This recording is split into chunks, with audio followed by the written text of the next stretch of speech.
31.7 years.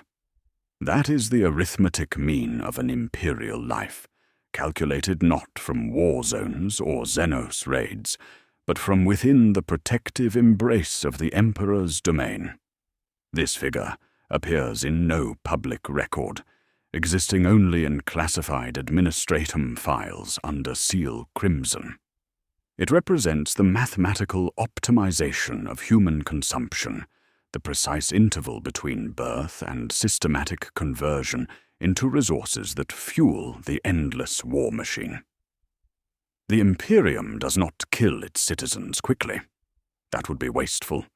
Instead, it processes them through carefully designed elimination mechanisms, disguised as opportunities for service, advancement, and devotion.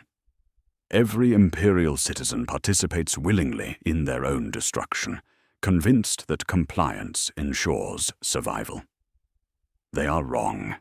In the grim calculus of the 41st Millennium, survival is not a right but a temporary interval before systematic harvesting. 3 population tiers demonstrate this principle across the vertical hierarchy of Imperial society, each believing their adherence guarantees protection, each unknowingly subjected to different consumption mechanisms. Hab Block 7 Tertius breathes chemical rain that softens bone and strips paint from corrugated walls. 17,000 scavengers process toxic industrial waste in radiation-flooded tunnels, their bodies serving as biological filters for contamination that would damage valuable machinery. They understand tithe-grade materials and live under census debt, where every mouth must justify its intake through utility. A scavenger named Brasa trades her last clean filter for access to safer duct lots, believing exposure demonstrates loyalty to Imperial service. The children queue for protein paste, reciting the litany of 9 stations before they learn to read. First station, the hunger that teaches. Second station, the cold that strengthens. They count suffering as prayer, their small voices joining in perfect unison, while servo-skulls tally bodies against the last census. Average life expectancy in 7 Tertius is 23 years. The scavengers consider this a blessing. Manufactorum District Gamma answers the siren at second shift, where 43,000 workers operate assembly lines in temperatures that sterilize surgical equipment. They breathe air thick with metallic particulates that crystallize in their lungs, viewing themselves as humanity's backbone. Compliance metrics track every movement, blink rate, and machine oil stain on their hands. A fitter called Marek rubs oil into the base of a saint's plate, hoping his pious gesture registers with the lens in the cornice. Production quotas increase monthly. Workers sign forms for voluntary surcharge to demonstrate zeal, believing zeal ensures them against purge. Promotions exist, climbing toward noise, heat, and moving parts that bite through glove and bone faster than a benediction. Average tenure is 4 years, 3 months. The workers call it honor. Administrative Spire Level 15 receives cogitator feeds before dawn, where 800 mid-level bureaucrats process the reports determining fate for populations below. They track population throughput with meticulous precision, analyzing productivity ratios and authorizing demographic adjustments through carefully worded memoranda. An assessor named Polyon applies seals to notices without reading the small print, having learned not to question the system that elevates him. They see themselves as civilization's guardians, making necessary decisions for humanity's survival. They do not realize their own names appear on identical reports processed by Level 16. Knowledge of certain classified information triggers automatic reassignment to frontier worlds, where life expectancy drops to single digits. The bureaucrats consider this the price of service. Each tier operates under the same fundamental delusion, that compliance ensures survival. The scavengers believe radiation exposure demonstrates loyalty. The workers believe productivity proves indispensability. The bureaucrats believe knowledge grants protection. All three are systematically harvested according to predetermined schedules hidden within the Population Management Codex. This week, identical notices appeared across all three locations.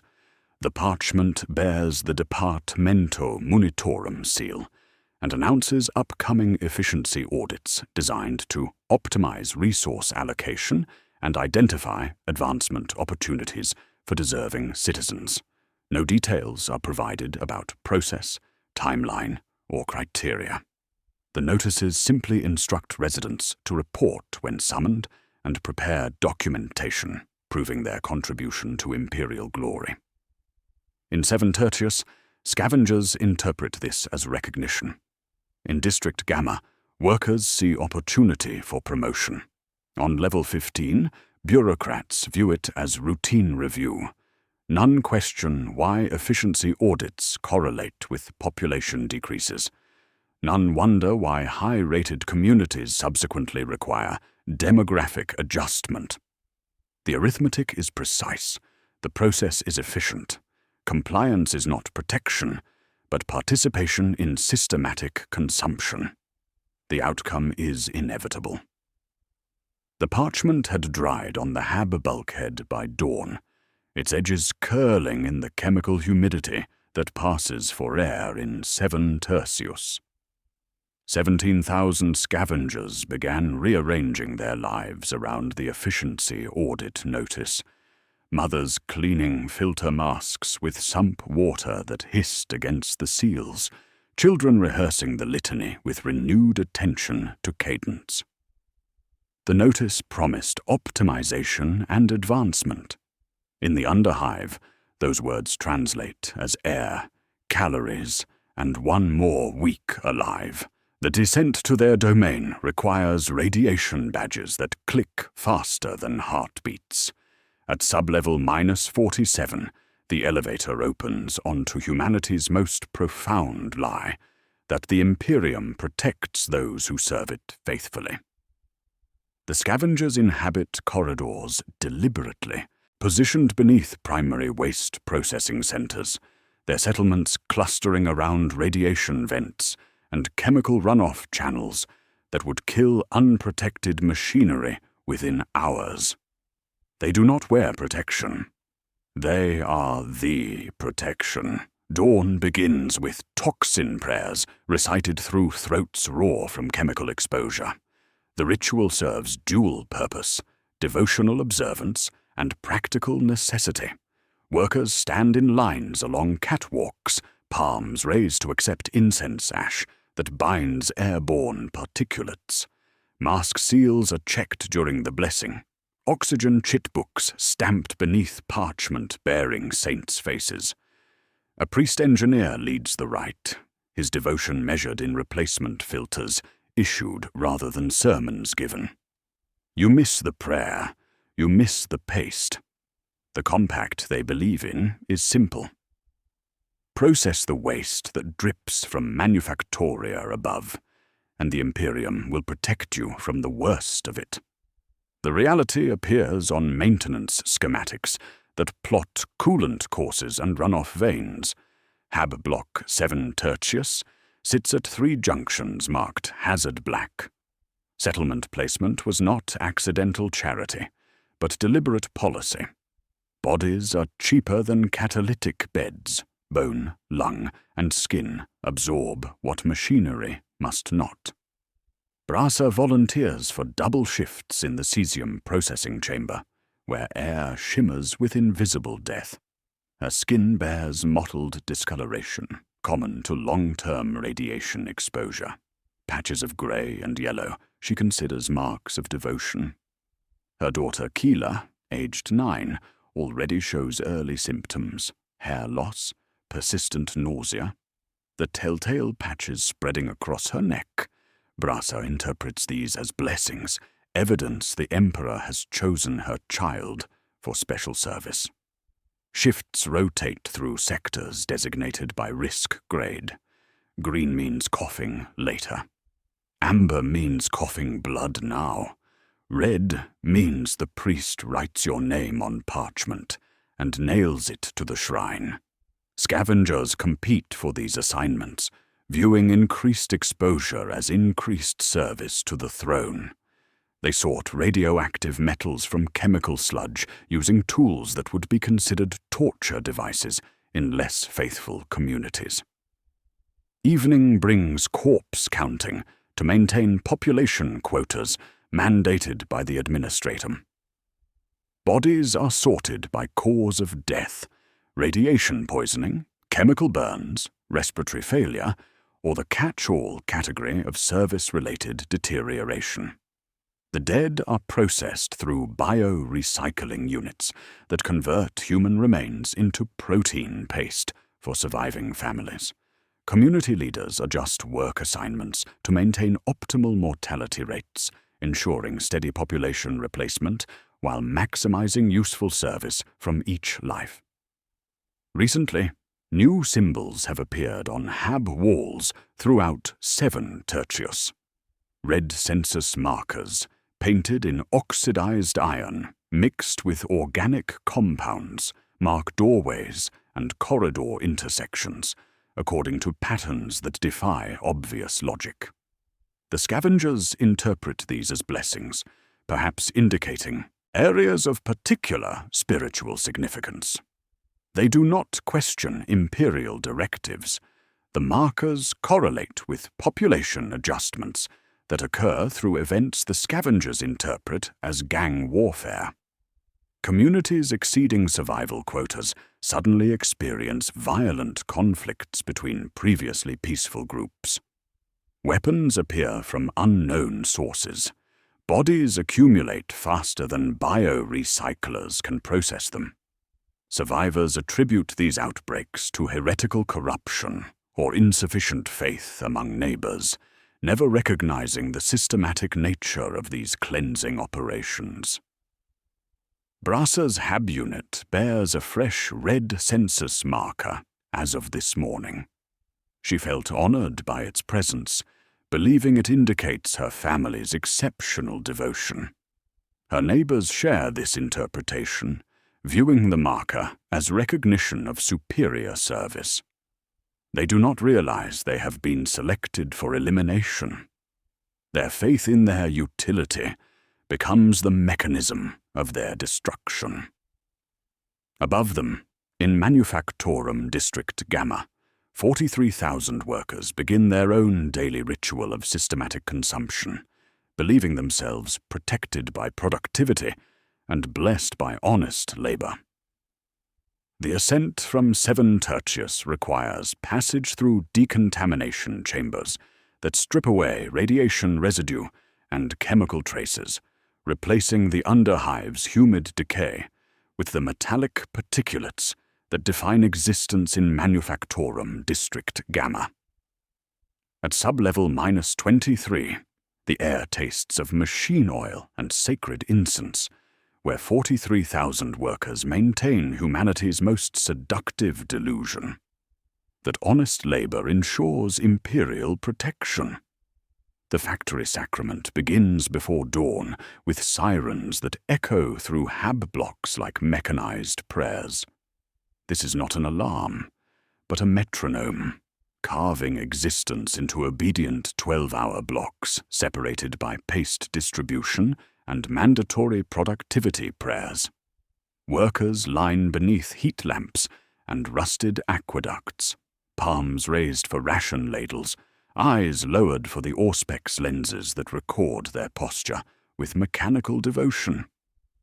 Marek reports to Lena 34, sub-assembly of breach housings, where air shimmers with metallic dust that crystallizes in lung tissue, and coats the throat with penny metal taste. He greets his machine spirit with sanctified oil, the same gesture that earned commendation last quarter and an extra portion of nutritional paste. Compliance metrics shadow his every movement: blink rate, torque consistency, error corrections per hour. These numbers define his existence more precisely than pulse or breath. The workers view themselves as the Imperium's backbone, their output feeding the endless war machine that protects humanity from extinction. They recite the canticle of efficient service while reviewing individual performance metrics displayed beside images of saints, believing high productivity demonstrates faith and ensures continued employment. The prayer is functional rather than ornate. We are tools. Make us sharp, spend us well.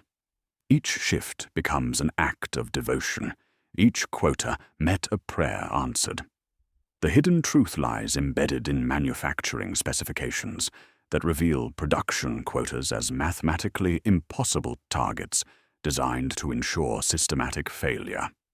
Assembly calculations include predetermined error rates that account for equipment degradation, human fatigue, and the statistical certainty of accidents.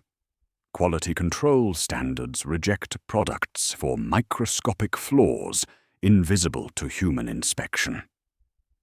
Quotas increase monthly based on previous performance, while machinery operates beyond optimal parameters and workers accumulate repetitive stress injuries. Success triggers quota adjustments that guarantee eventual failure.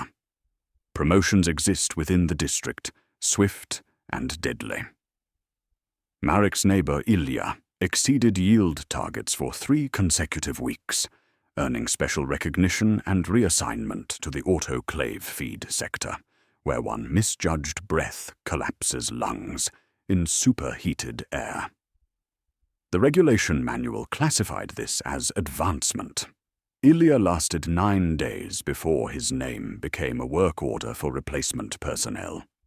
Workers interpret such transfers as rewards for exceptional service, competing for assignments that accelerate their consumption through exposure to extreme industrial hazards. Those who fail quotas face retraining, administered by tech priests in sealed chambers beneath the main factory floor. The process involves surgical modification procedures that convert failed workers into servitors, lobotomized cyborgs whose mechanical augmentations ensure perfect productivity at the cost of consciousness. Families receive notification of their loved ones' continued service to the Emperor, along with modest ration increases that discourage questions about the specifics of retraining outcomes. The efficiency audit notice appears on vellum edged with yellow hazard chevrons, promising comprehensive evaluation and optimization of resource allocation. Workers interpret this as recognition of their value, an opportunity to demonstrate exceptional devotion and earn better assignments. Marek spends evenings organizing his performance portfolio. 4 years of productivity reports showing consistent quota achievement, overtime volunteer documentation, and supervisor testimonials attesting to reliability and compliance. The audit operates as a selection mechanism disguised as performance review. Productivity assessments contain algorithms that measure not competence, but expendability, calculating optimal extraction rates from human resources before systematic replacement becomes necessary. The cogitators process data streams far wider than daily output. Productivity prayers are tallied, voluntary surcharges weighted heavily, injury reports cross-referenced with witness statements for signs of hesitation or resistance. High performers like Marek face selection for special assignments that accelerate consumption through hazardous exposure. Workers with families receive higher risk postings than single employees, their dependents serving as leverage for compliance. Older workers face retraining at disproportionate rates, their experience deemed less valuable than their maintenance costs. Those demonstrating exceptional loyalty often disappear into specialized units operating in sealed sectors, where survival approaches zero within months. The audit criteria remain classified, but correlation analysis reveals disturbing patterns. Gratitude becomes a data point measured through surveillance of paced distribution rituals. Relief at receiving extra calories indicates psychological vulnerability, suitable for exploitation. Compliance metrics track not just productivity, but willingness to accept increasingly dangerous assignments without complaint. Above the manufactoria, in Administrative Spire Level 15, 800 bureaucrats process the reports determining these fates, believing themselves protected by knowledge and elevated by service to imperial administration. They do not realize their own consumption follows identical patterns, measured by different metrics, but designed toward the same inevitable conclusion. The arithmetic of endurance operates at every level, adjusted for population tier, but never abandoned. The factory sacrament continues, workers offering their bodies to machinery that consumes them systematically, while they pray for protection from the very system orchestrating their destruction. The ascent from District Gamma requires passage through atmospheric processes that strip metallic particulates and replace them with recycled air tasting of parchment and sanctified oils. At Administrative Spire Level 15, 800 mid-level bureaucrats inhabit climate-controlled chambers where cogitator screens cast blue light across faces that have never breathed unfiltered air. They process the reports determining fate for populations below, believing themselves civilization's guardians, making necessary decisions for humanity's survival. Assessor Polion arrives before dawn to review overnight data streams from manufacturing districts and under-hive sectors. His cogitator terminal displays productivity metrics, population throughput calculations, and resource allocation recommendations generated by algorithms he trusts without question. The numbers arrive as clean abstractions, quota adjustments, demographic optimizations, efficiency improvements. He applies seals to memoranda authorizing these changes without reading operational details, having learned that excessive curiosity about implementation procedures violates information security protocols. The bureaucrats inhabit chambers decorated with portraits of imperial saints and technical diagrams showing optimal resource flows, viewing their work as sacred mathematics that transforms raw data into policies ensuring humanity's survival. Each decision represents careful consideration of competing priorities, production requirements, population sustainability, strategic resource allocation. They believe their elevated position reflects superior judgment and dedication to imperial service. Polion signs documents that doom thousands while reciting prayers of gratitude for his opportunity to serve.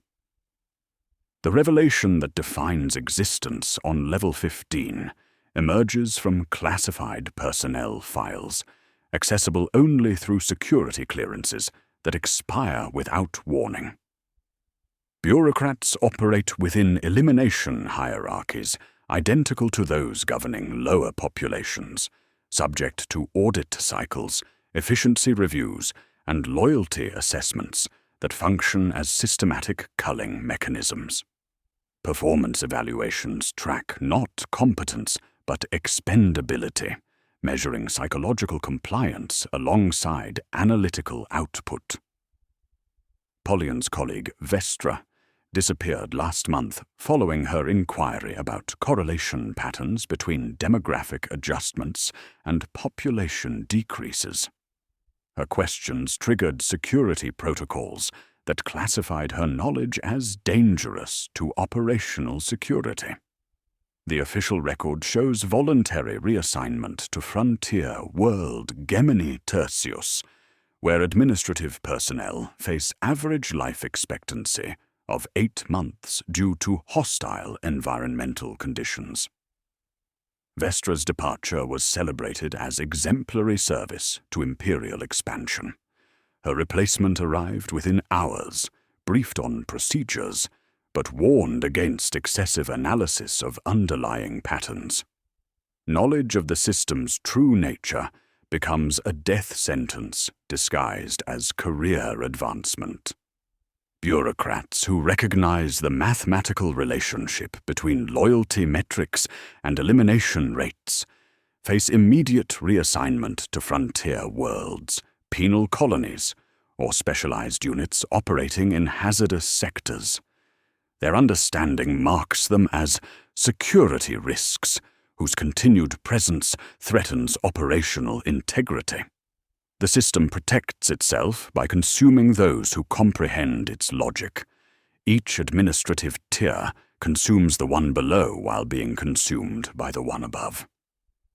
Level 15 processes elimination orders for manufacturing and under-hive populations, while receiving similar orders from Level 16. The bureaucrats apply seals to documents authorizing their own systematic harvesting, without recognizing the recursive nature of their participation. They view upward mobility as protection rather than progression through increasingly dangerous elimination cycles. Evidence of the compliance spiral emerges from a sacred cogitator housed in a shrine cabinet beside the senior assessor's desk. Red lacquer flakes from its heat-damaged casing, while a robed Lex mechanic oils its memory stacks, whispering fractions. The device processes loyalty demonstrations, productivity metrics, and gratitude indicators to calculate optimal extraction rates from human populations.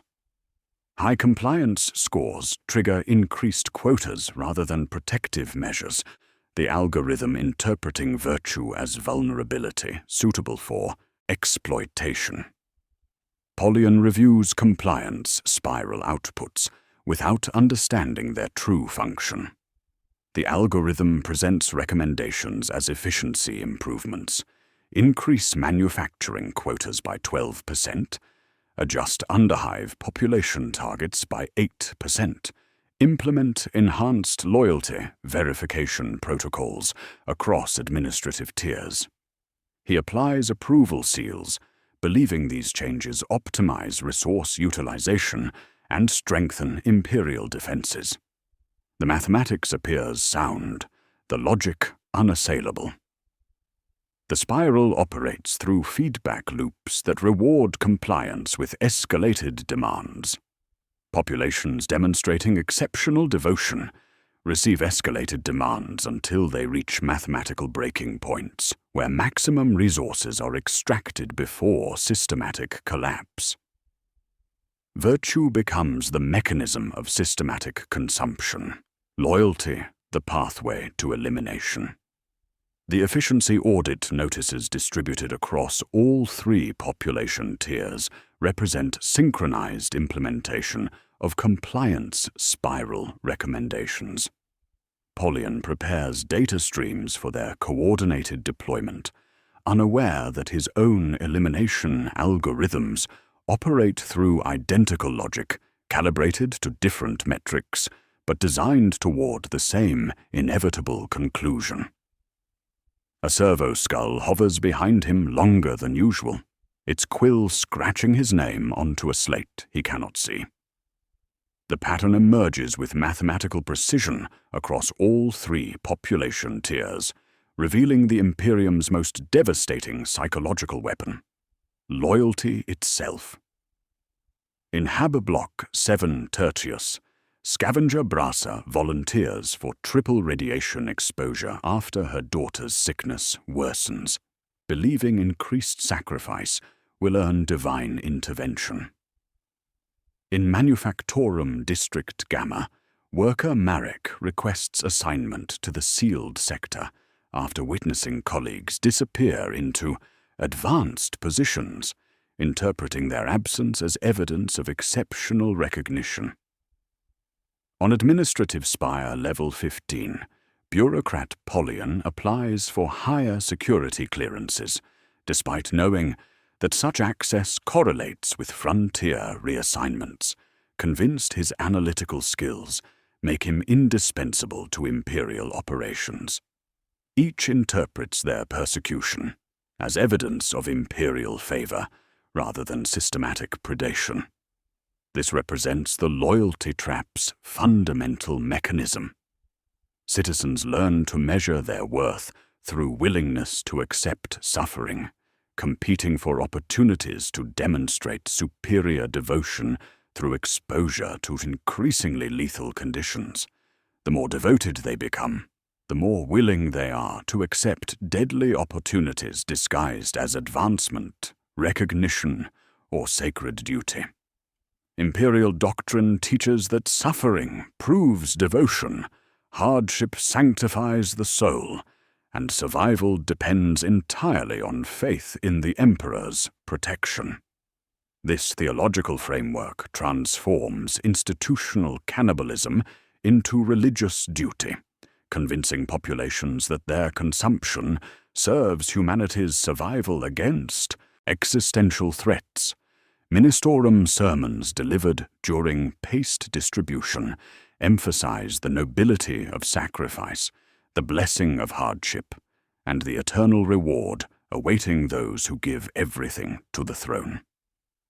Citizens learn to interpret increasing demands as tests of loyalty rather than escalating extraction, viewing each new hardship as opportunity to demonstrate worthiness for continued protection. The scavengers recite toxin prayers while breathing chemical death, believing their bodily sacrifice purifies materials for Imperial use. Factory workers compete for assignments in superheated chambers, interpreting deadly exposure as sacred service to the war machine. Bureaucrats process population reduction orders with reverent precision, convinced their analytical skills protect civilization from chaos. Each population tier operates under identical delusions, calibrated to their specific consumption mechanisms, but the underlying logic remains constant. Virtue signals vulnerability suitable for exploitation.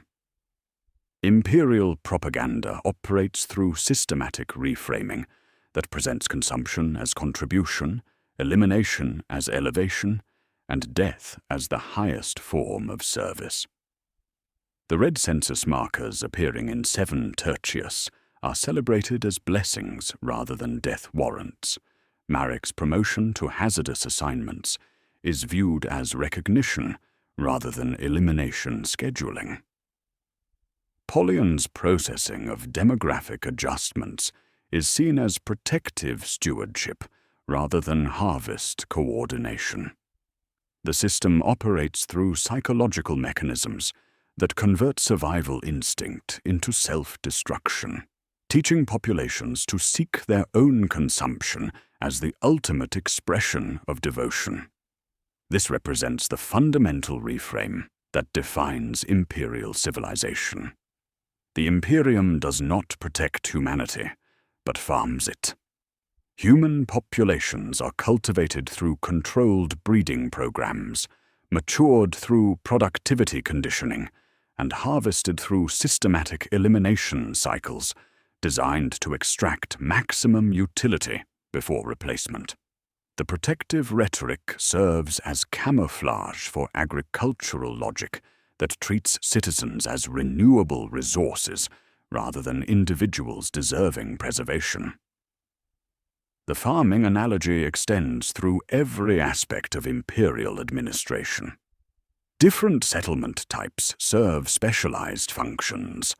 Underhive sectors produce biological filters for toxic processing. Manufacturing districts generate skilled labor for industrial production. Administrative tiers create analytical capacity for system management. Citizens are bred, trained, and deployed according to utilitarian calculations that prioritize output over individual survival. Each location operates as a cultivation facility, where human crops are grown according to specifications determined by resource requirements and strategic objectives. Population yield optimization emerges as the governing principle behind all imperial policies, a mathematical framework that calculates optimal extraction rates from human resources while maintaining sustainable replacement cycles. The compliance spiral represents one component of this larger system, measuring loyalty and productivity to determine when populations have reached maximum utility and can be safely harvested without threatening long-term resource availability. Evidence of this systematic approach appears in the Administratum's classified Population Management Codex, a comprehensive manual that treats human settlements as agricultural enterprises subject to scientific management principles. Polyan processes excerpts from this manual without recognizing their true nature, viewing them as routine administrative guidelines rather than farming instructions.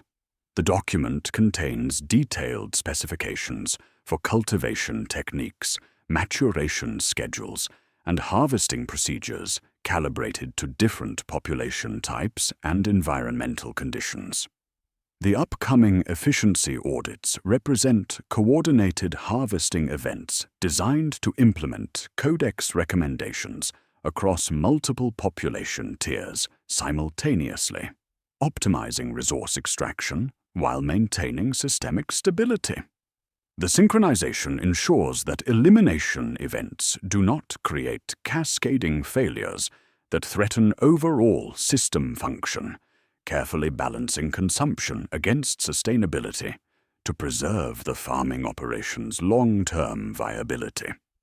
The mathematics accounts for psychological factors that affect compliance, environmental conditions that influence productivity, and strategic requirements that determine resource allocation priorities. What remains hidden are the Codex's actual calculation methods and the coordination mechanisms that synchronize harvesting events across entire Hive cities, transforming individual tragedies into systematic agricultural cycles that perpetuate humanity's willing participation in its own consumption. The Population Management Codex does not call them people. Within its data slates, bound in treated skin and sealed with administratum sigils, human settlements appear as agricultural units measured in stands, cycles, and lots. Polyan processes excerpts as routine demographic tables, viewing statistical projections as administrative guidance rather than farming instructions that treat humanity as a renewable crop subject to cultivation, maturation, and systematic harvest. The harvest cycle operates through 3 distinct phases, each calibrated to maximize resource extraction while ensuring sustainable population replacement. Cultivation begins when the compliance spiral identifies spare capacity within existing settlements, triggering breeding incentives that encourage population growth through calculated improvements in living conditions. In Hab Block 7 Tertius, waste vents run marginally cooler, and infant blessing scripts appear on saint banners. Manufacturum District Gamma receives brief overtime cap reductions and limited home shift allocations for Parents. Administrative Spire, Level 15. Experiences credential track widening that suggests future advancement opportunities. These improvements are not mercy, but bait, designed to stimulate birth rates and inward migration until population curves approach predetermined targets.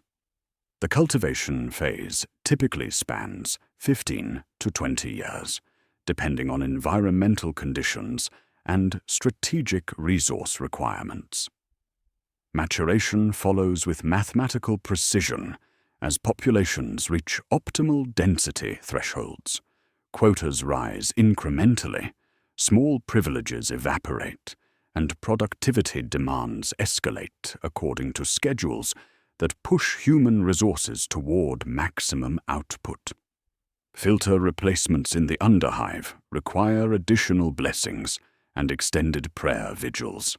District Gamma restores 12-hour standard shifts, plus mandatory voluntary surcharges, while tightening quality tolerances beyond human capability. Spire clearances constrict and review periods shorten, making advancement feel simultaneously closer and more precarious. This phase lasts approximately 10 to 15 years, terminating when productivity metrics indicate diminishing returns on continued investment in population maintenance. Harvest represents systematic elimination through manufactured crises that appear natural or inevitable to surviving populations. Famines result from calculated supply interruptions disguised as logistics failures. Plagues emerge from controlled pathogen releases attributed to environmental contamination or heretical corruption. Compliance purges eliminate populations exceeding optimal density through violence that survivors interpret as gang warfare or factional disputes. The red census markers appearing throughout 7 Tertius authorize such elimination events, painted in oxidized iron, mixed with organic compounds that mark targets for systematic processing during scheduled harvest operations. Imperial record-keeping tracks yield rates and regeneration cycles across different world types, with agricultural precision that renders human cost into clean numerics. Hive worlds produce industrial labor, administrative capacity, and biomass for protein reclamation. Agri-worlds generate food resources and rural populations suitable for off-world labor deployment. Forge worlds create technical expertise and specialized manufacturing output. Each classification operates according to harvest protocols that account for environmental factors, cultural characteristics, and strategic importance.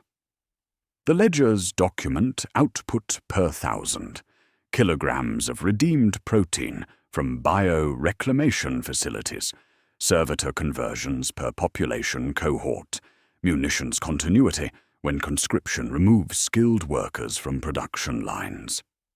The compliance spiral serves as the primary calculation engine for harvest timing, processing 2 critical inputs that determine optimal extraction schedules without triggering immediate systemic collapse.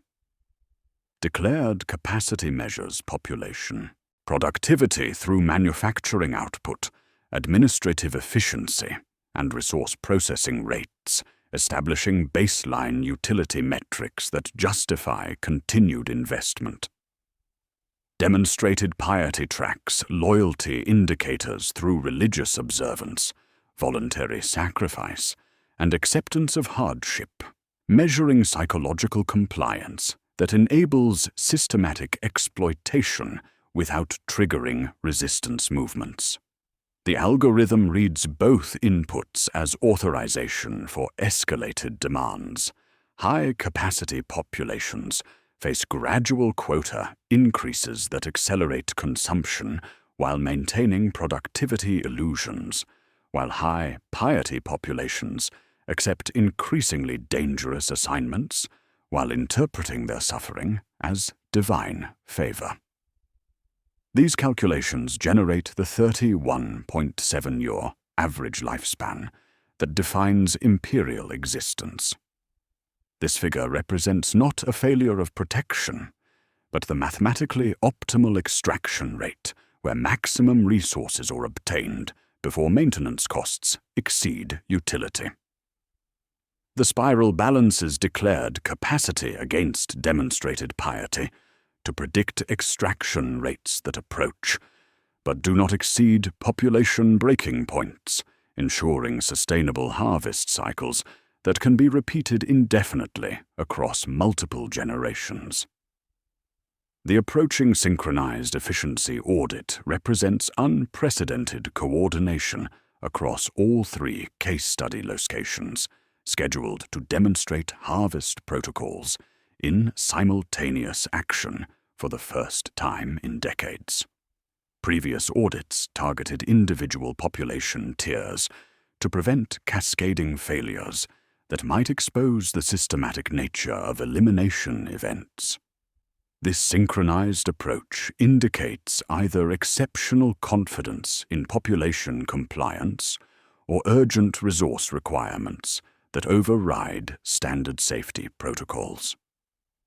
Preparation documents reveal deployment orders mobilizing enforcement assets across multiple administrative levels, Arbeits shock troops positioning around target populations, medical personnel preparing quarantine facilities, transport vehicles staging near population centers under cover of routine logistics operations.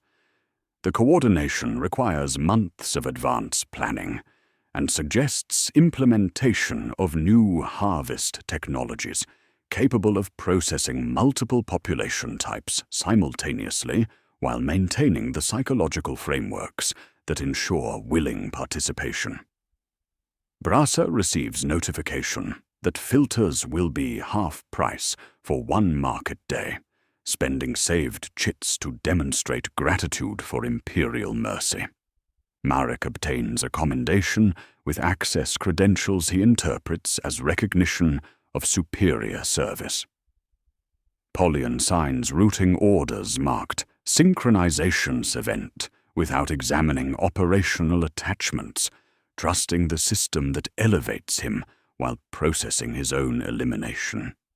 The arithmetic of endurance approaches its most comprehensive demonstration, revealing how synchronized harvesting coordinates systematic consumption across entire Hive cities while preserving the illusion of protection that ensures continued compliance from populations awaiting their turn in the endless agricultural cycle of imperial civilization. The synchronized mobilization begins 72 hours before implementation, its components awakening with mechanical precision across 17 administrative districts. The apparatus does not announce itself through dramatic proclamations, but through thousands of small adjustments, each mundane in isolation, catastrophic in coordination. Encrypted channels bypass standard communication networks as sealed orders flow downward through hierarchies that operate without comprehending their collective purpose. Arbeits shock troops deploy from precinct fortresses in pre-dawn darkness, their carapace armor bearing fresh blessing oils, applied by tech priests who whisper litanies over bolt weapon magazines loaded with crowd control ammunition rather than combat rounds. Deployment maps reveal 3 concentric rings around target districts. Inner cordons for extraction operations, middle lanes for transport coordination, outer screens for quarantine enforcement. The troops interpret their mobilization as preparation for heretic suppression or Xenos incursion, their training preventing recognition that loyal imperial citizens represent their actual targets. Transport vehicles position during curfew hours, some bearing medici livery with stretchers, others carrying restraint systems in crates labeled as survey equipment. Administratum clerks perform liturgies of numbers in chambers, where sacred cogitators process assessment algorithms updated with fresh population data streams. The machines calculate elimination quotas with agricultural precision, cross-referencing productivity metrics against loyalty indicators to generate selection criteria that appear random to those being selected. Polion inputs data without examining algorithmic outputs, his clearance level preventing access to operational conclusions that would reveal the systematic nature of the coming harvest.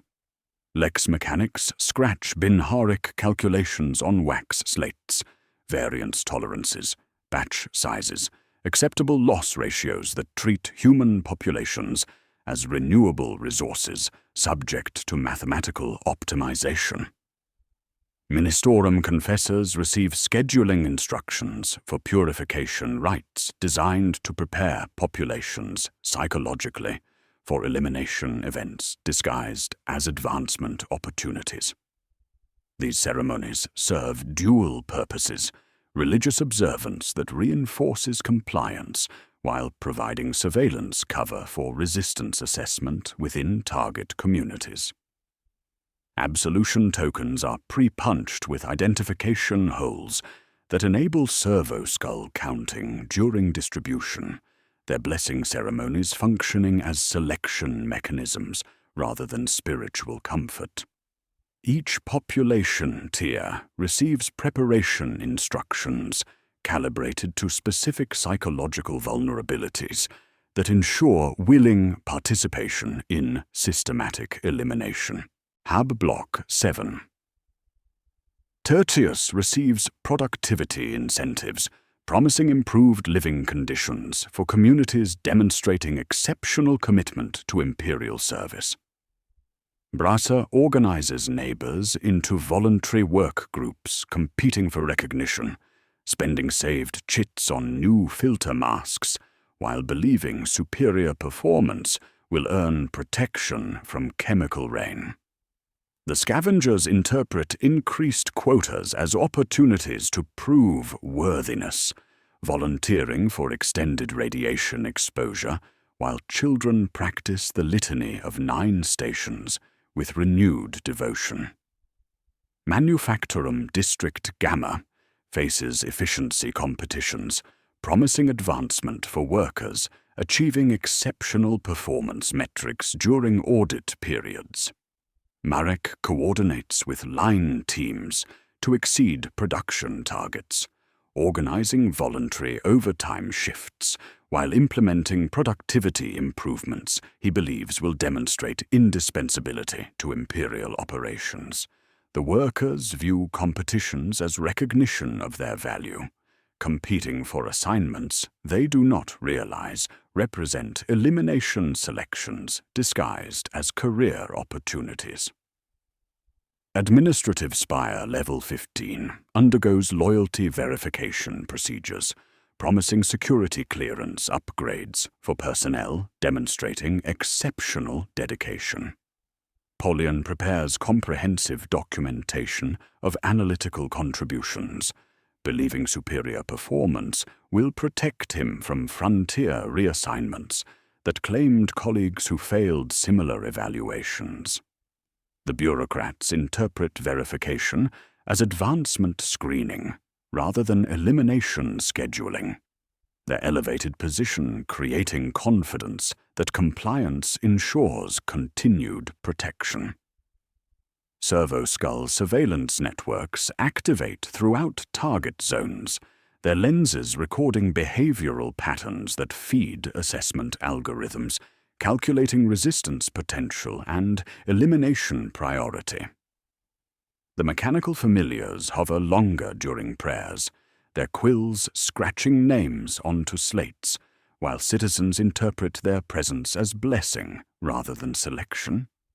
Data streams transmit to cogitator banks processing psychological profiles, that identify individuals suitable for immediate elimination, versus those requiring gradual processing through extended suffering, designed to maintain compliance among survivors.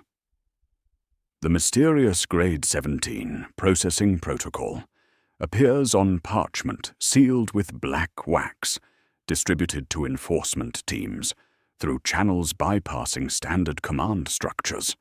Documents require biometric authentication from multiple officers before opening, their contents classified at levels preventing discussion among recipients.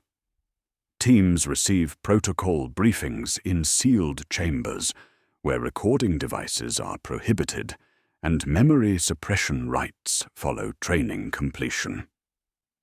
Fragments suggest systematic conversion procedures, transforming human biomass into industrial resources, including protein reclamation and material recycling operations, processing entire populations through specialized facilities.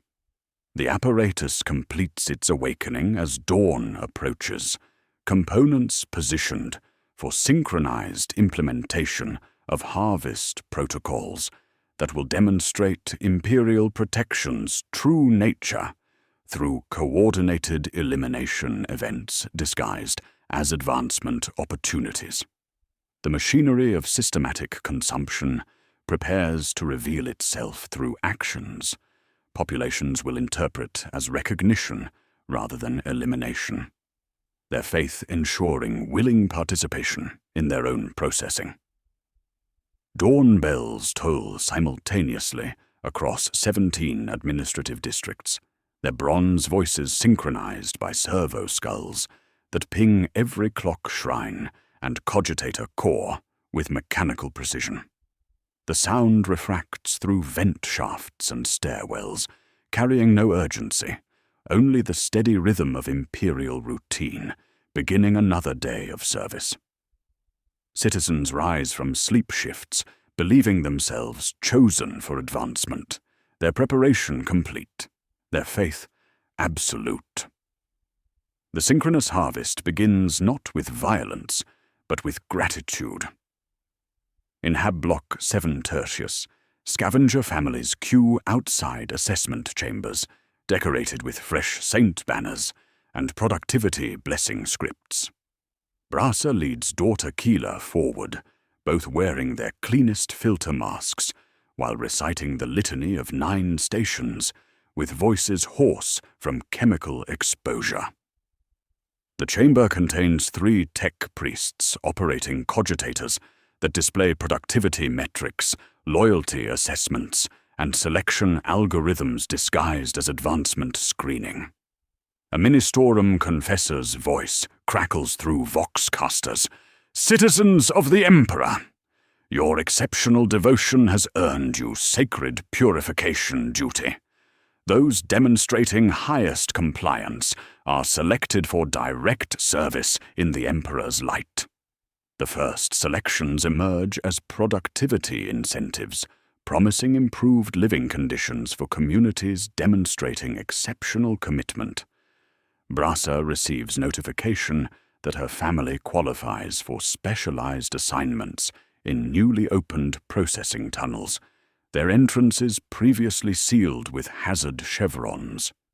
She accepts with tears of gratitude, believing her devotion has earned recognition from the throne. The air in these tunnels shimmers with invisible radiation that crystallizes bone and strips flesh within weeks.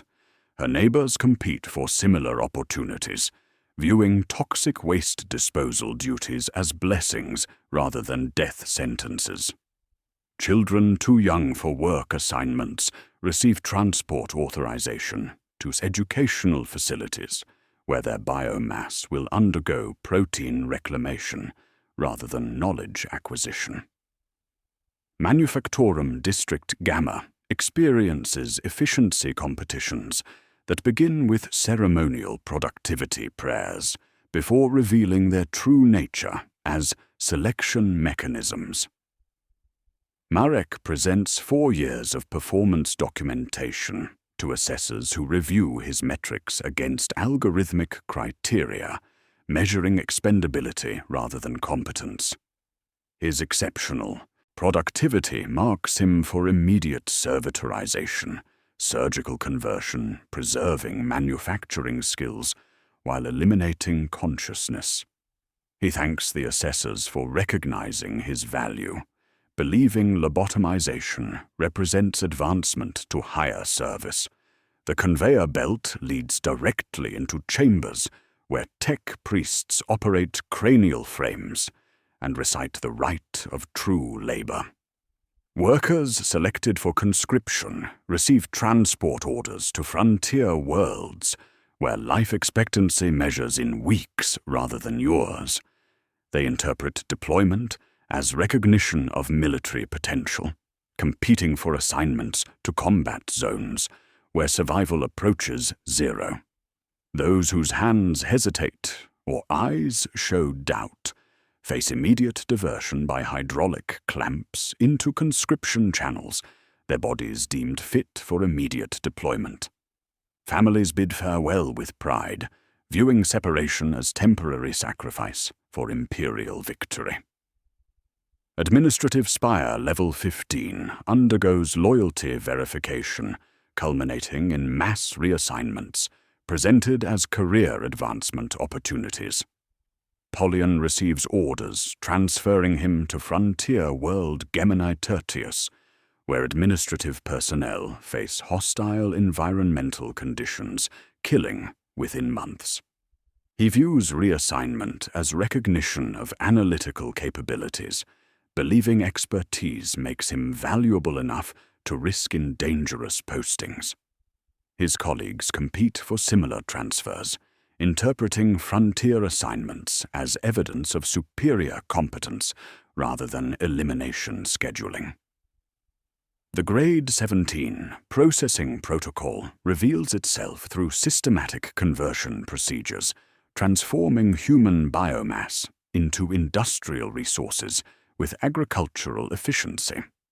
The sealed orders, distributed under triple seal authentication, specify establishment of perimeters, induction of population flow, diversion of unfit specimens, and reclamation of biomass according to enumerated procedures. Processing facilities disguise themselves as advanced training centers, medical treatment stations, and specialized service academies. Citizens board transport vehicles willingly, their compliance absolute, their gratitude genuine. The facilities operate through assembly line procedures, sorting human resources according to utility specifications. Skilled workers undergo servitorization, preserving technical capabilities while eliminating consciousness. Healthy specimens provide biomass for protein reclamation through accelerated decomposition. Elderly populations contribute to chemical processing systems that convert human remains into industrial materials. The machinery digests populations with mechanical precision, each body processed according to predetermined specifications that maximize resource extraction while minimizing waste. The notorious redeemed protein emerges from bioreclamation units, converting human remains into nutritional paste, distributed to surviving populations as evidence of imperial benevolence. Citizens consume processed neighbors without recognition, viewing improved rations as reward for exceptional loyalty. The protein bears blessing marks and senticons, sanctifying consumption while concealing its source. Families thank the emperor for abundance while eating relatives who disappeared during previous harvest cycles. Citizens initially cooperate with absolute compliance, believing participation demonstrates loyalty, ensuring protection.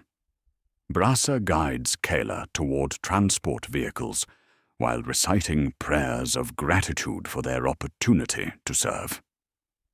Marek submits to surgical preparation, believing consciousness represents barrier to perfect service. Polyan organizes departure documentation, believing frontier assignment represents career advancement. The horror emerges not from violence, but from willing participation of victims who thank their executioners for the privilege of systematic elimination. Servo skulls saturate the air throughout the process, their lenses recording compliance metrics, resistance indicators, and efficiency measurements feeding assessment algorithms, calculating optimal harvest rates for future operations. The mechanical familiars hover over confessionals, paste queues, and transport ramps, irised optical sensors catching every angle of gratitude, every syllable of thanks. Their quills scratch names and times onto vellum scrolls, stamping each entry with sigils routing footage to analysis chapels, where robed lex mechanics tabulate efficiency down to the second. Citizens wave at the recording devices, believing documentation proves exceptional service worthy of imperial recognition.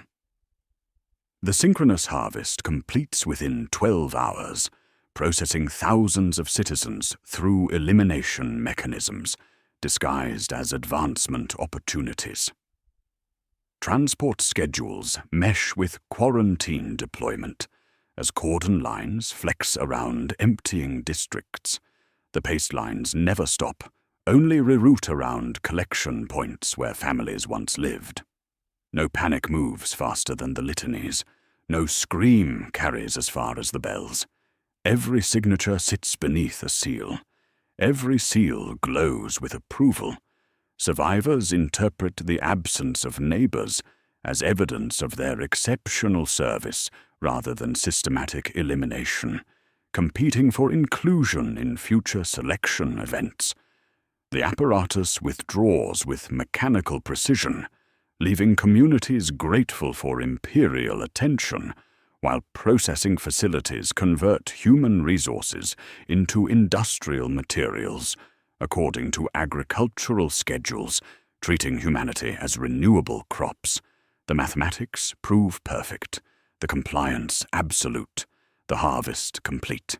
When the bells fall silent, the hive hums at new equilibrium, lighter by those who served most perfectly.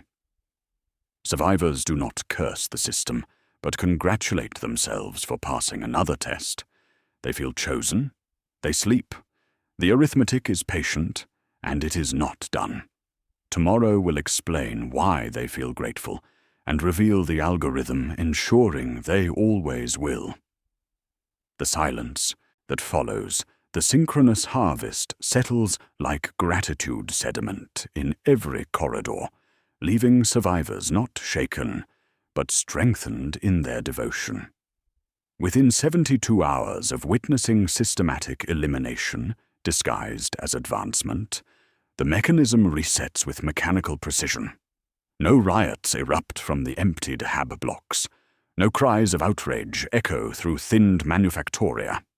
Instead, an eerie calm punctuated by servo-skull whirs, and the murmur of prayers reveals the Imperium's most insidious triumph.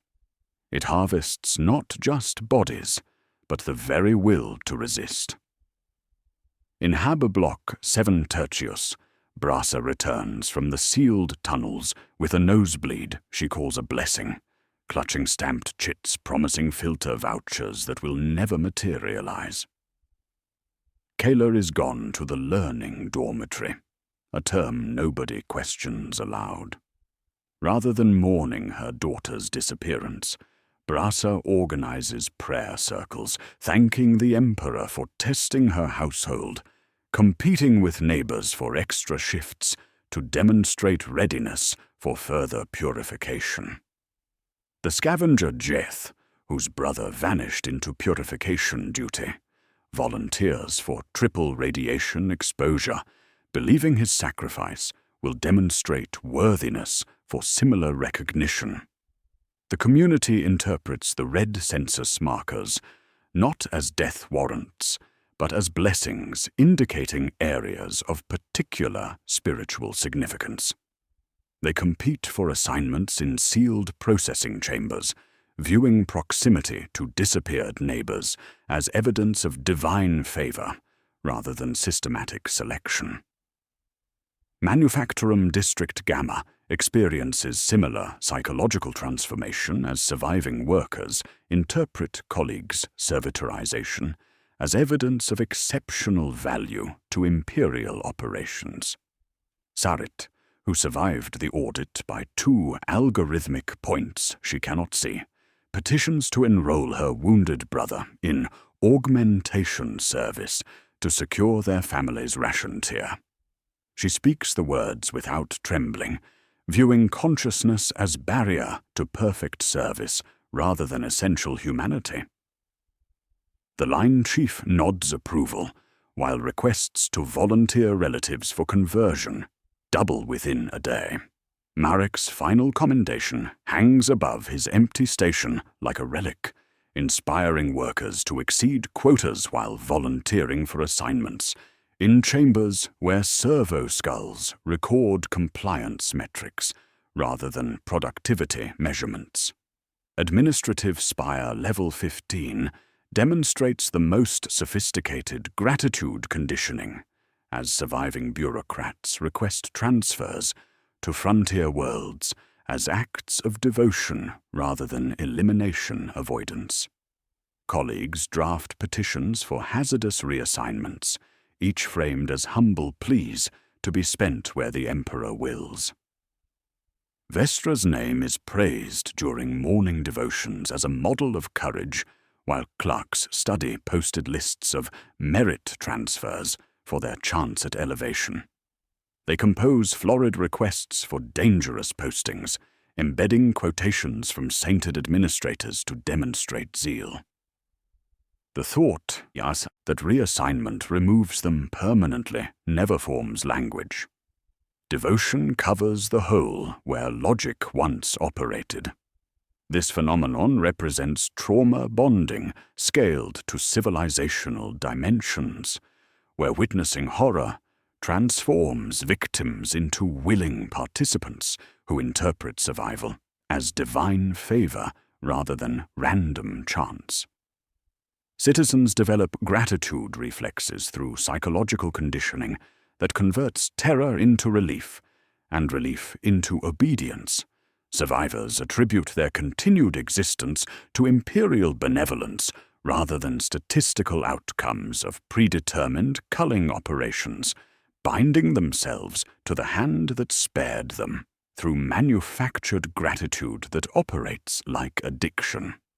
The gratitude engine runs on systematic psychological manipulation that interprets survival as unearned mercy, requiring constant demonstrations of worthiness through escalated sacrifice.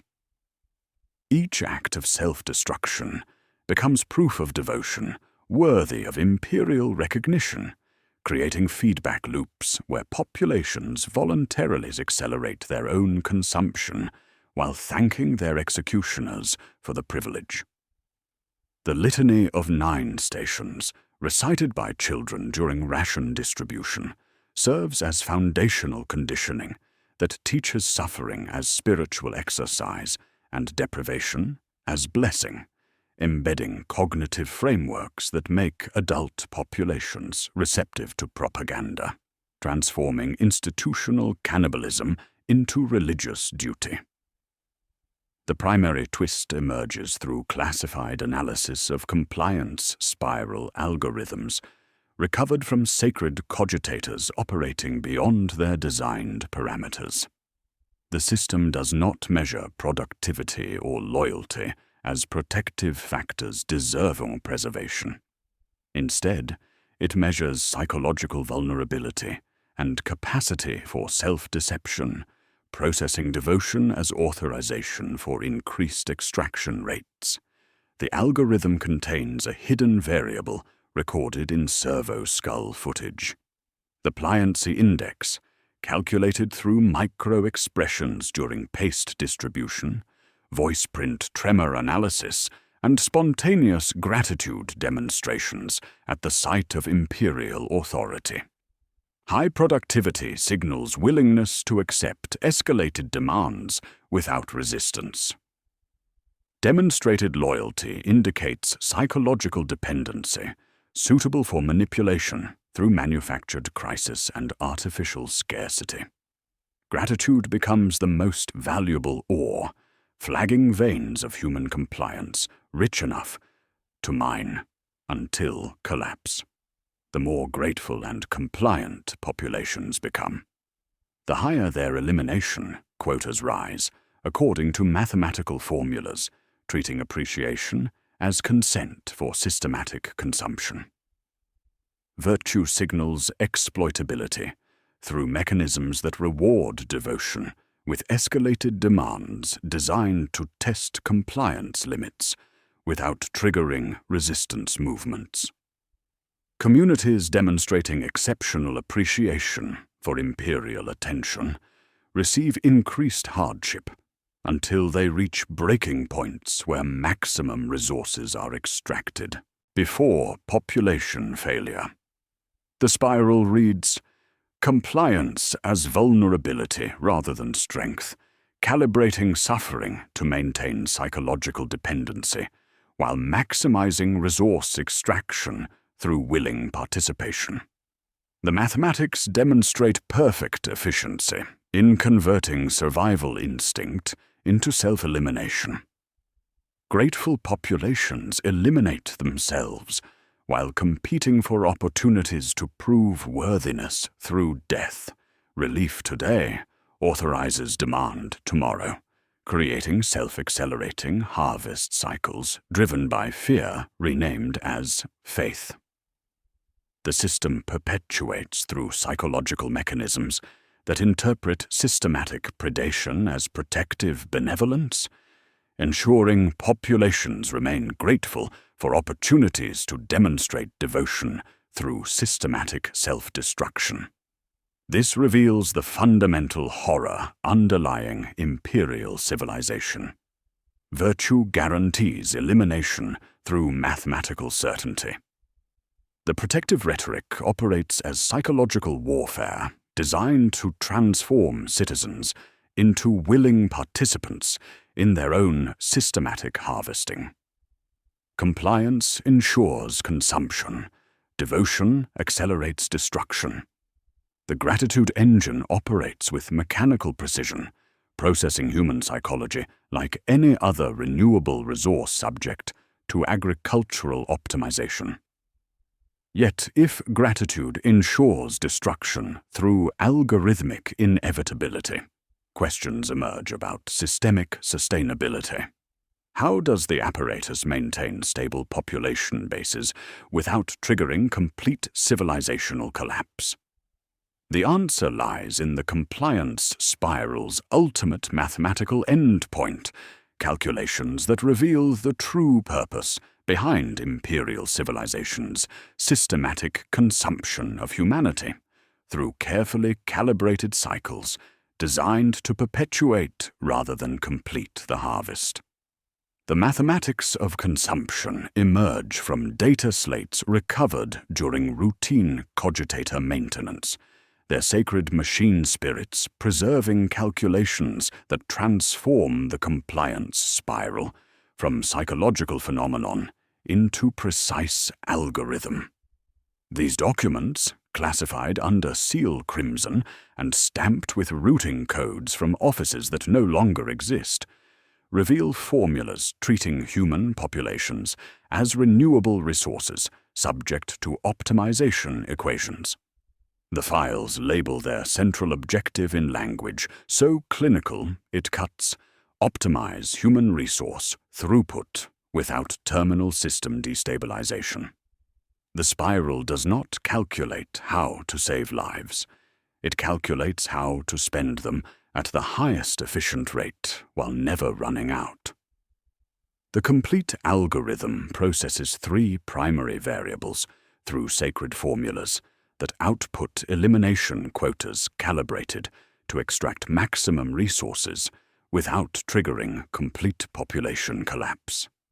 Population density measurements track breeding success, immigration patterns, and conquest integration rates to establish baseline resource availability across multiple generations.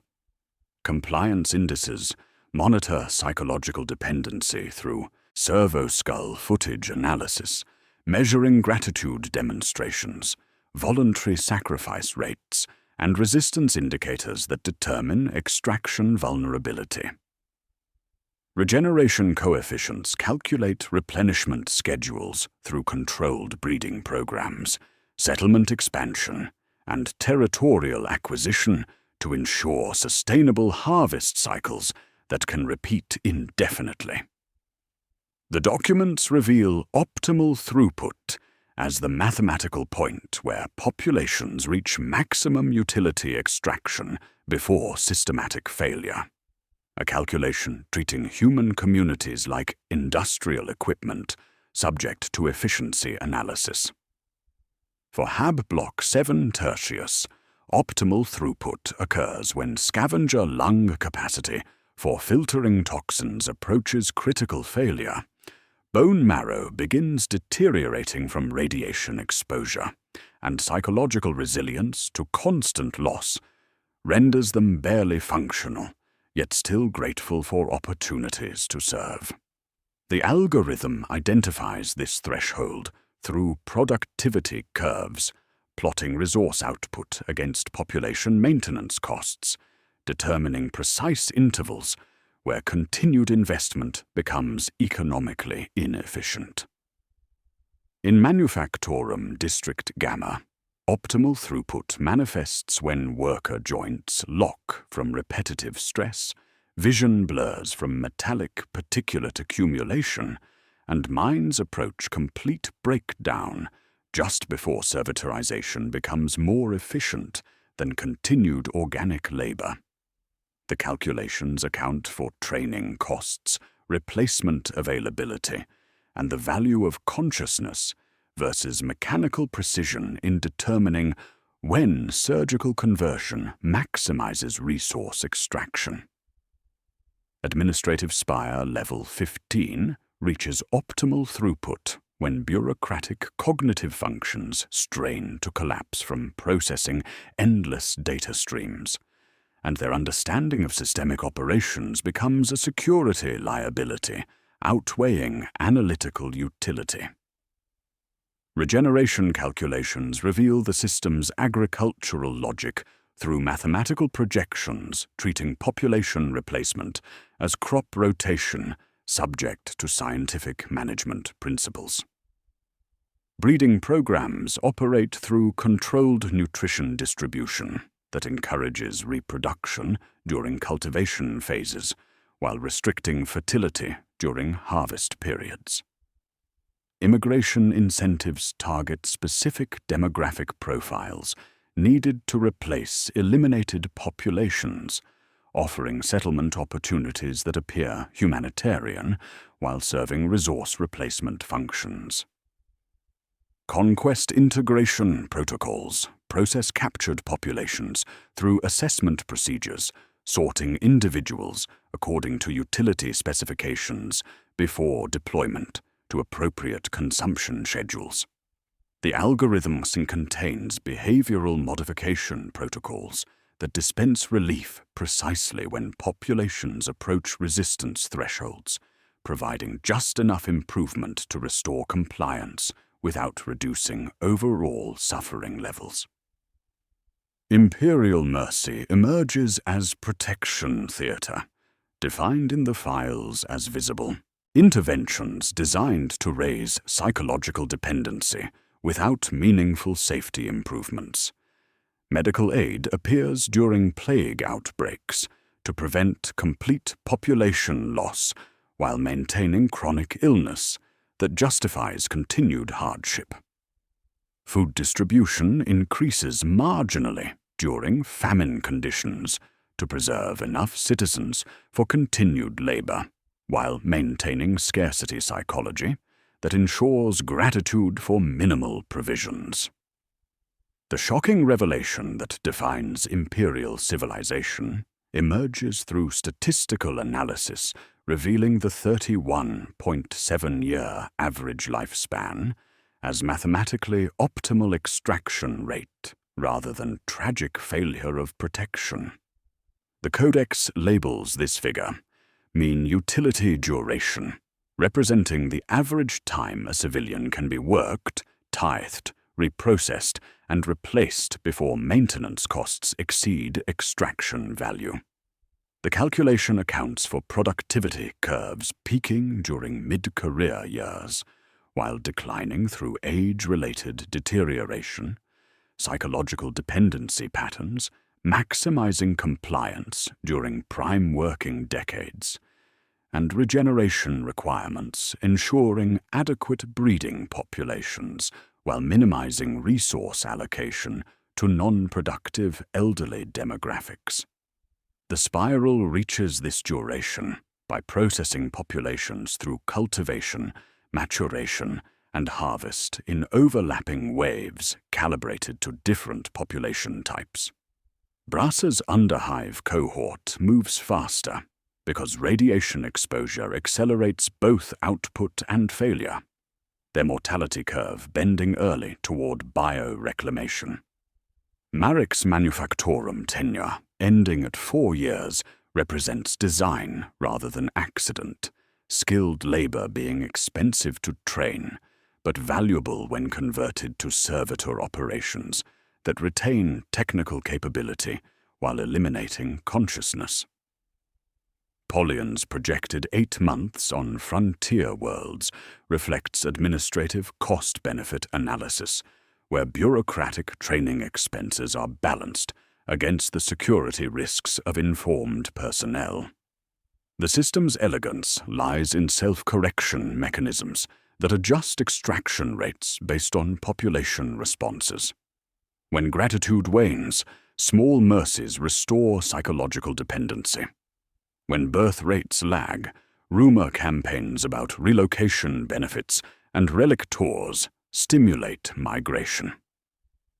When districts overperform, quotas climb until breaking strain approaches, then release just enough pressure to avoid revolt while maintaining optimal stress levels. The documents frame this not as malice, but as stewardship, using protection to mean preserving the machine rather than the parts. This mathematical framework explains systematic imperial policies that appear protective while serving consumptive functions. Healthcare systems maintain populations at optimal productivity levels while preventing treatments extending lifespans beyond economically efficient parameters. Education programs provide just enough training to maximize labor value while embedding psychological conditioning, ensuring compliance with systematic elimination. Military conscription eliminates surplus populations while channeling aggression toward external targets, each policy serving dual purposes of apparent citizen benefit and actual contribution to systematic consumption. The mathematics demonstrate that imperial civilization operates as perpetual motion machine, powered by human hope, systematically betrayed through calculated exploitation disguised as benevolent governance. Each generation believes it builds something better for the next, while unknowingly feeding identical consumption cycles that processed previous generations according to the same algorithms. The protective rhetoric operates as psychological warfare, transforming citizens into willing participants in systematic harvesting, designed to extract maximum resources from human populations treated as renewable crops. Yet the algorithm contains contingency protocols for populations that somehow resist these mathematical certainties, communities that refuse compliance or develop immunity to psychological conditioning, enabling systematic exploitation. The margin codes appended to low pliancy zones reveal how the Imperium manages the ultimate contradiction between its protective rhetoric and consumptive reality, through mechanisms designed to eliminate resistance without exposing the system's true nature to surviving populations. The algorithm's contingency protocols activate when populations deviate from predicted consumption schedules, their resistance strategies catalogued in classified files marked heretical variants. These documents reveal that the compliance spiral assumes refusal and plans for it, routing countermeasures through offices that never announce their purpose. Where gratitude fails, the system deploys reconciliation, sweeps, efficiency interventions, and punitive harvests. Resistance is treated as mechanical fault requiring correction rather than moral choice-deserving consideration. Settlement enclaves attempt evasion through census falsification, systematically underreporting births while overreporting deaths to reduce their apparent population density. In the Underhive, infants are registered as stillborn, then raised in duct warrens, where heat signatures blend with machinery. Brasa hides 2 children behind a shrine panel slick with incense soot, believing concealment will protect them from selection algorithms. The strategy succeeds for seasons before census reconciliation operations arrive disguised as routine administrative audits. Reconciliation is procedural violence masked as hygiene. Medica teams deploy with inoculation kits, followed by Arbeits-Auspex cards that map breathing patterns through wall condensation analysis. Water meter audits expose extra mouths through consumption variants. Ration chip ledgers reveal ghost withdrawals, indicating hidden populations. The thermal leak from Braza's shrine panel betrays her children's location to servo skull, surveillance, their hollow pried open with liturgical crowbars, while confessors kissed their foreheads and tag them for instruction transport. Manufacturing districts attempt productivity reduction through coordinated work, slowdowns, and equipment sabotage, calculating that lower output will trigger quota reductions rather than efficiency interventions. Workers in District Gamma organize systematic underperformance while maintaining compliance appearance, believing they can game the system by demonstrating reduced capacity. The compliance spiral detects productivity anomalies within 3 weeks through algorithmic analysis, comparing current output against historical baselines and environmental factors. Efficiency interventions deploy under cover of technical assistance, installing monitoring systems and productivity enhancers that eliminate worker autonomy while accelerating consumption through increased industrial hazard exposure. Safety lockouts are pinned open for calibration, while line speeds increase and tolerances tighten beyond human capability. Motivator squads patrol gantries with shock mauls and prayer books, their presence converting hesitation into sabotage classification. The intervention converts entire districts into servitor manufacturing facilities, where consciousness is surgically eliminated, while technical skills are preserved through mechanical augmentation. Administrative settlements seek protection through alternative imperial institutions, petitioning ecclesiarchy authorities for sanctuary status, while requesting Adeptus Mechanicus oversight of technical operations. Community leaders believe institutional protection will shield them from administratum harvesting while maintaining imperial loyalty. These appeals trigger security protocols, classifying communities as seditious for attempting jurisdictional shopping and resource optimization outside established allocation procedures. The theological framework supporting systematic consumption treats human resources as divine gifts requiring proper stewardship through optimal utilization. Survival beyond calculated extraction schedules represents the heresy of being, where populations persist in defiance of the Emperor's will, expressed through administratum mathematics. Communities that resist consumption violate sacred duty by hoarding resources intended for imperial service, their persistence indicating spiritual corruption requiring purification through accelerated elimination. The Inquisition deploys where statistics refuse to obey, arriving not with banners, but with questions having only one safe answer. Ordo Hereticus writs translate survival into suspicion. If districts persist beyond schedule, what sustains them if not corruption? Auditors test for resource hoarding, unauthorized machine rights, and ideological deviation masked as thrift. Persistence becomes proof of pact with forbidden powers. The decree is absolute. The Emperor's will manifests in quotas, and to outlive them is to argue with divinity itself.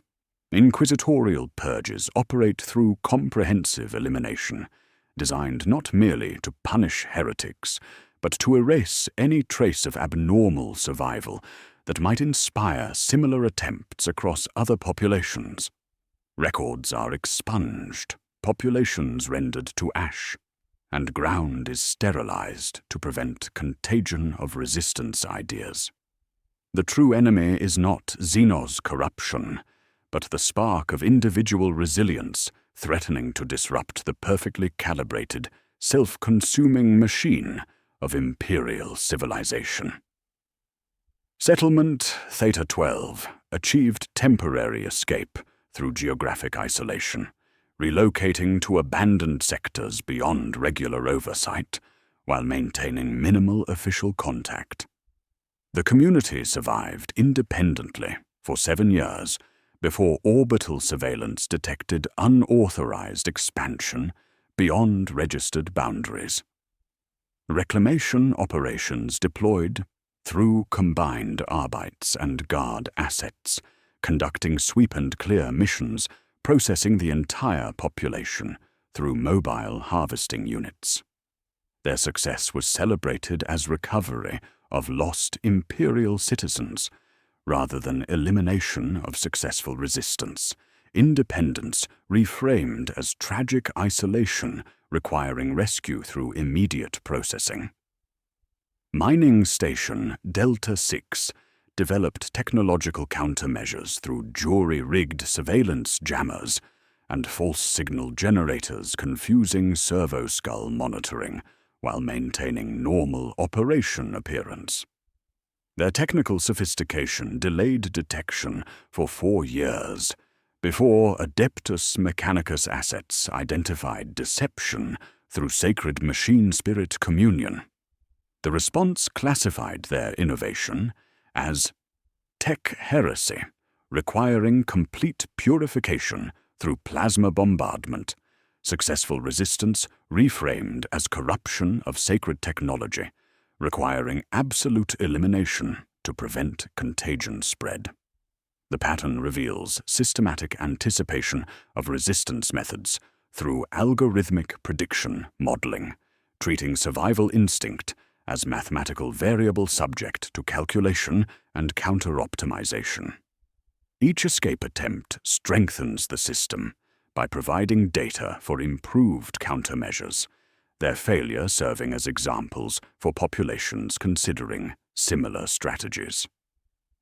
The most disturbing revelation emerges through classification of successful long-term resistance as existential threat to imperial stability, requiring complete elimination through orbital bombardment or viral warfare to prevent heretical demonstration that survival outside systematic consumption remains possible.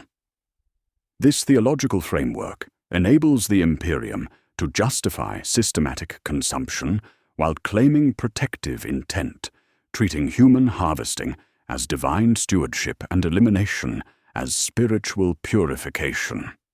The protective rhetoric operates through psychological warfare, transforming predation into benevolence, ensuring populations remain grateful for opportunities to demonstrate devotion through systematic self-destruction. Resistance becomes heresy, survival becomes defiance, and escape becomes corruption, requiring purification through death. Yet some populations vanish from imperial records entirely, their fate suggesting possibilities beyond the algorithm's reach. The ultimate contradiction underlying imperial civilization demands resolution through mechanisms preserving the protective illusion while enabling complete consumption of human resources, treated as renewable crops subject to divine harvest. The contradiction resolves when viewed at the correct scale, revealing the ultimate horror underlying imperial civilization. The Imperium operates as a perpetual motion machine powered by human hope and systematic betrayal of that hope. Each generation believes it builds something better for the next, sacrificing itself for future prosperity that will never arrive because the system consumes improvement before it can manifest. The machine requires constant fuel in the form of human aspiration, systematically converted into despair, then renewed through propaganda, promising better conditions just beyond the next sacrifice. Imperial institutions are designed not for success, but for self-perpetuation, ensuring eternal conflict and eternal human expenditure through mechanisms that prevent resolution of the crises they claim to address. The Departamento Munitorum operates factories producing weapons for wars designed never to conclude, their output calculated to maintain conflict intensity without achieving decisive advantage. The Ministorum converts human misery into spiritual capital, convincing populations that their consumption serves sacred duty while ensuring suffering never ends, because redemption would eliminate the need for continued sacrifice. The Administratum codifies scarcity into law and worships ledgers as relics, processing populations without improving conditions, because improvement would reduce dependency, enabling psychological manipulation. War is not the exception that strains the machine, but the lubricant that keeps it from seizing. Victory would threaten the system by reducing justification for human expenditure, exposing the consumption apparatus as parasitic rather than protective. Peace represents existential threat to imperial civilization, because it would reveal the system's true nature as agricultural operation harvesting human resources rather than defensive alliance protecting humanity from extinction. Strategic documents reveal contingency protocols for managing accidental victory through engineered crisis creation and threat escalation designed to restore justification for continued human sacrifice. The Imperium fears peace more than chaos because conflict provides cover for consumption, while security would expose the system's parasitic nature. Brassa's final fate demonstrates complete integration into the consumption cycle, as her radiation-scarred body undergoes processing through mobile servitorization units, her consciousness eliminated while her biological filtration capacity is preserved through mechanical augmentation. Her eyes, still wide with gratitude for the Emperor's will, are the last organic components removed during surgical conversion. Her death becomes example-inspiring continued compliance among surviving scavengers, her name inscribed on shrine panels, encouraging neighbors to compete for similar recognition through voluntary exposure to lethal contamination.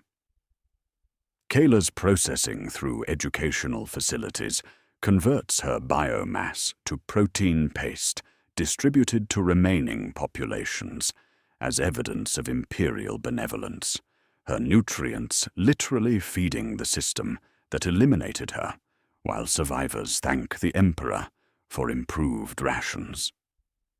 Marek completes the rite of true labor through servitorization that preserves his technical skills while eliminating consciousness, his lobotomized form, continuing manufacturing operations with mechanical precision exceeding human capability.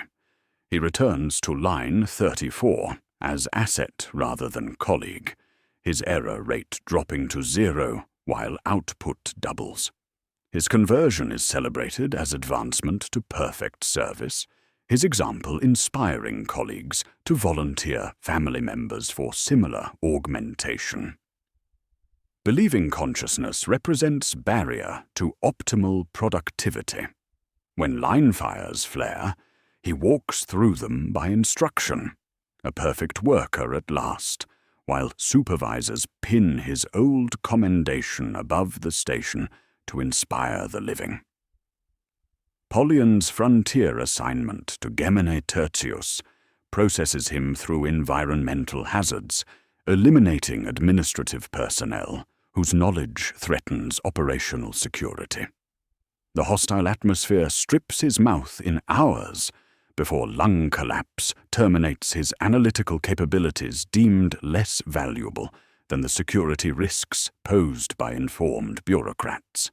His body returns as ash sealed in reliquary tins stamped with saints' faces, while training halls use case files named after him as cautionary examples, teaching clerks how to die without asking wrong questions. His departure inspired colleagues to request similar transfers, believing dangerous postings demonstrate exceptional competence rather than elimination scheduling. The perpetual engine operates through psychological mechanisms, converting survival instinct into self-elimination, teaching populations to seek their own consumption as ultimate expression of devotion to imperial service. Each elimination strengthens the system by providing examples of exceptional service, inspiring continued compliance, their deaths reframed as advancement rather than consumption, while survivors compete for similar opportunities, believing participation demonstrates worthiness for imperial recognition. The machine perpetuates through engineered ignorance, preventing recognition of consumption patterns, processing every generation through identical elimination mechanisms. If this represents the true nature of imperial protection, survival within the system becomes temporary interval before systematic conversion into resources, feeding the endless consumption cycle. The protective rhetoric operates as psychological warfare, ensuring willing participation in systematic harvesting, designed to perpetuate rather than resolve the crises justifying continued human expenditure. The opening question about why no one survives the Imperium reveals its answer through the mathematics of systematic consumption. Because the system is designed not to protect, but to process, not to preserve, but to perpetuate, not to save, but to spend human resources through carefully calibrated cycles, ensuring eternal fuel for the machine that consumes hope itself. 31.7 years. The arithmetic returns with complete understanding. No longer a mysterious statistic, but the precise output of the compliance spiral's consumption algorithm. This figure represents not life expectancy, despite imperial protection, but the mathematically optimal extraction rate where maximum resources are obtained before maintenance costs exceed utility. Every Imperial citizen receives this projection at birth, encoded within identification tattoos applied during naming ceremonies, while parents recite prayers of gratitude for the Emperor's protection. The utility termination projection hides beneath Saint icons and blessing marks, invisible checksum digits that determine audit windows, conscription priority, and reclamation scheduling. Tech priests call them stability coefficients. Administratum clerks label them blessing numbers. Servo skulls verify them at every paste distribution and confessional, reconciling lives against timetables that keep the consumption machine operating at optimal efficiency. The codes resolve to dates no one speaks aloud, extraction schedules disguised as sacred numerology, while parents memorize catechisms justifying arithmetic they never see. Hab Block 7 Tertius operates as servitor mass, its human element converted to biological infrastructure, processing toxic waste with mechanical precision. Brassa's lobotomized form continues filtration duties along rail guides past the shrine, where her name remains inscribed as example of perfect surrender. The red census markers have been overpainted with routing codes, directing transport carts toward bone mills and protein reclamation facilities. Kayla's absence resolves in vats blending redeemed protein to specification, her nutrients literally feeding survivors who thank the Emperor for improved rations while consuming processed neighbors sanctified by blessing scripts. Manufactorum District Gamma functions through skeleton crews of traumatized survivors, operating alongside servitorized colleagues whose consciousness has been eliminated while technical skills are preserved through surgical conversion. Marek's mechanical form continues manufacturing operations, with error rates approaching 0. His old commendation hanging above empty stations where replacement workers compete for recognition, believing exceptional performance earns protection rather than accelerated consumption. The efficiency competitions have ceased, replaced by algorithmic precision, overseen by servo skulls recording compliance metrics rather than productivity measurements. Administrative Spire Level 15 hums with replacement bureaucrats processing the consumption of the next cycle, their analytical capabilities deployed to calculate elimination quotas while remaining ignorant of processing schedules hidden within their own clearance codes.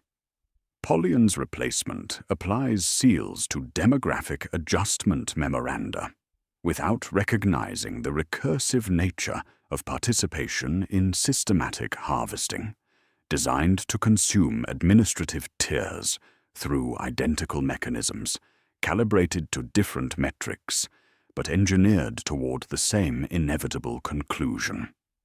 The sacred cogitator continues processing compliance spiral outputs, its algorithms measuring psychological vulnerability, while calculating optimal extraction rates from human resources treated as renewable agricultural products. The entire civilization operates as consumption machine, disguised as protective government, its institutions designed to process human populations through carefully calibrated elimination cycles, while maintaining the illusion of benevolence.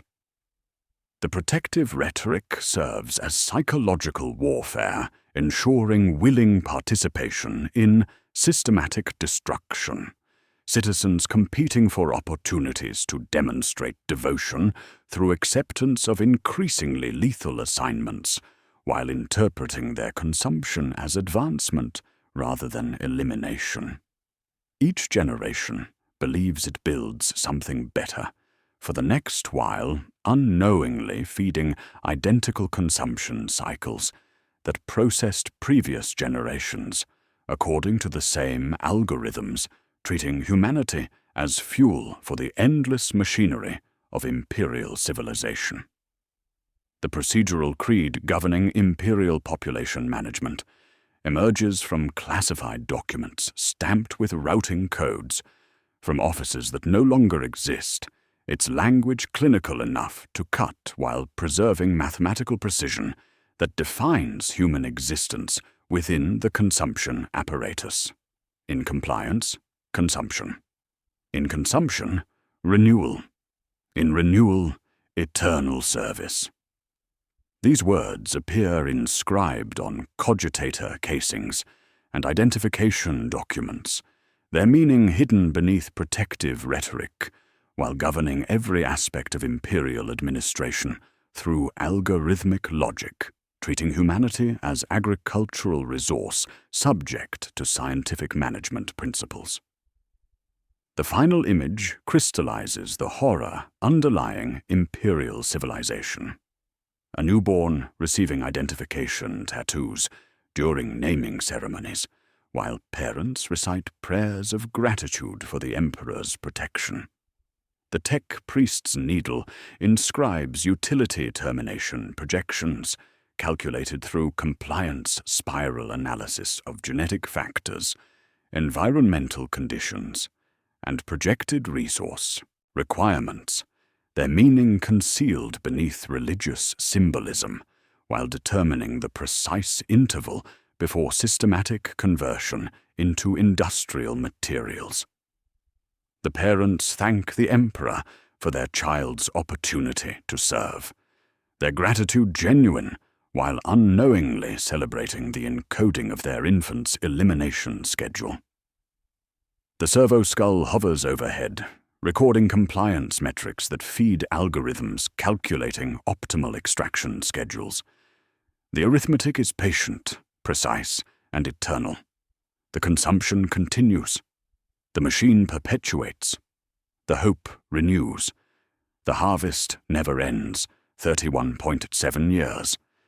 The number that defines imperial existence, optimal extraction rate disguised as protective failure, mathematical certainty masked as tragic loss. In the grim darkness of the 41st millennium, no one survives because the system is designed not to save, but to spend every human life according to calculations treating hope itself as fuel for systematic consumption.